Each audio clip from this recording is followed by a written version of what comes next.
join as you go squares type of crochet. Basically I've got these set out like this, but what you've got to think about most of the time with join as you go is that you go like this. You go across the top, down, and then up again to join, and then across the top, down, and up again to join.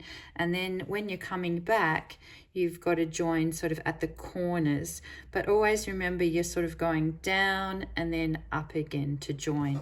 So just to be less confusing, I'm going to start off with 2 squares, and when you're joining squares, think about, we will do this last bit later. So you always go across, down, come back up, and as you come back up, you're joining them together.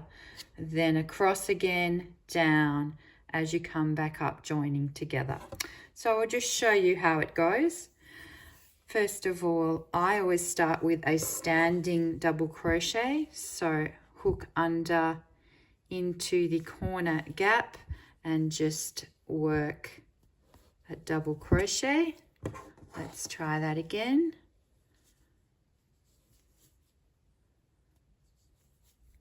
Okay, so you've got that hooked in there. So you work your usual granny square type cluster of 3. And I'm going to work all the way across the top, and I'll be back with you in a minute when I've got to the corner. Right, so now I've actually completed across the top and down. I've got 1 chain in the corner there. And what we're going to do now is we're going to be working to join this to this. We're going to work back up that way. All right, so just to watch me, I will pick this up and work into the corner again, and I'll work 3 double crochet, and then I'll show you what it looks like. So now you've got 3 double crochet here and here. Then I'm going to pull the hook out, put it through the first hole like this from the front, and pull this loop through to attach, to join, and do a slip stitch. And then I'm going to double crochet into the next hole. 1, 2, 3, and then I like to pull the yarn out a little bit, and again in through the next hole, hook through the loop and tighten it up a bit, pull it through, do a slip stitch, and you can see this is what it starts to look like. You're joining. You continue in that manner until you reach the top corner. So I'm going to turn off for a minute and work my way up. So it's working into the next hole, pulling it through with a slip stitch.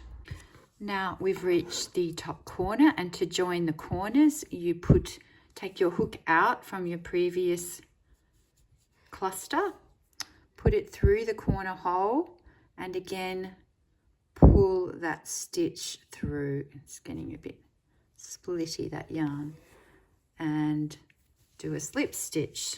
So far we've gone across, down, up. Then I'm going to go across and down again, so you can see what it looks like when we are going to join another one underneath, and I can show you how to make this sort of 4 corner thingy. All right, so I'm just going to pause that now. You have a practice of crocheting along, down, and joining, because once you work out how to join, you can basically join up anything. So literally, if you were joining a whole row, you always leave the right side unworked, and then it's across, down, up, across, down, up, so all the way across. Imagine we've got to the other edge, then you go down the edge, and what you do is you go right back along all the way to start the next row of joining. But before that, when you cross these little intersections, I'm going to turn it around. As you're working back along the bottom, you just go put your hook in between the two join part there and do a slip stitch. So then what you've got is your corners look like that. And then you just work again into the next corner hole and keep working along. So we're working along what I've got. When I'm working, it's the top, but when you're looking at the way it's joined, it's actually the bottom. I'm now going to work across to the end, and then I'm going to show you how we join the next row on, because once you know that, you actually know everything you need to know. Once you know how to join this to that, then you are good to go. Okay, so we've worked all the way back across there. So if it was a whole row, you would have gone across, down, up, across, down, up, across, down, up, across, down, up. This is the right side, down, or the left side, across the bottom, do a slip stitch here as I told you, and then we're back here where we start the following row. This is worked right at the end when we do around the bottom and then right up across the side, and that will be completed then. So you never worry about that side. But now we have to turn it around, and we're going to join this one the same way we joined that one before. We are going to just go straight into the corner, just work the double crochet straight into the corner. And again, do a cluster of 3. And again, basically you're doing the same method where you do a slip stitch.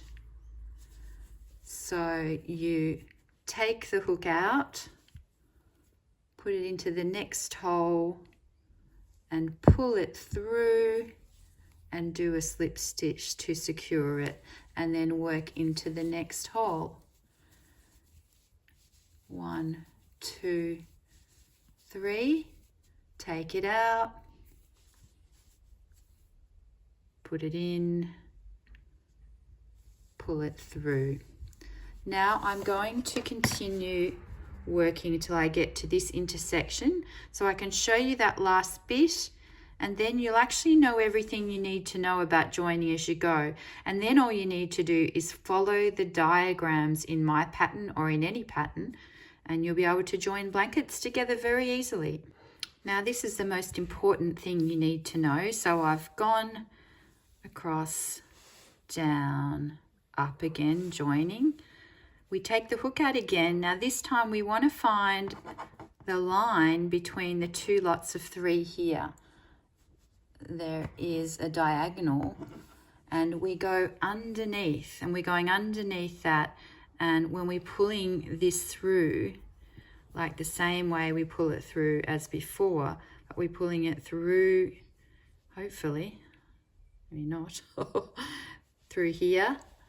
And then we're doing, again, a slip stitch to secure everything, and then working our final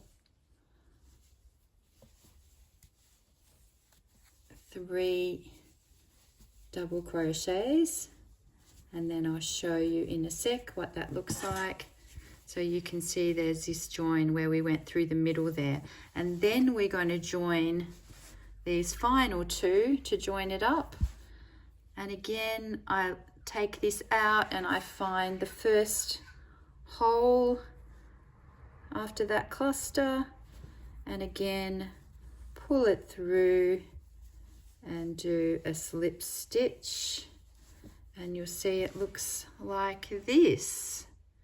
And then I continue working along there and go down the side and across the bottom and start the next row by going like that. So that's how we continue. So I hope this video has made it a bit easier for you to get your head around. It takes a while, but this method is really worth knowing. So I really hope this video helped. And if you're using my pattern, just make sure you follow the arrows in the pattern and it'll be great. Thank you.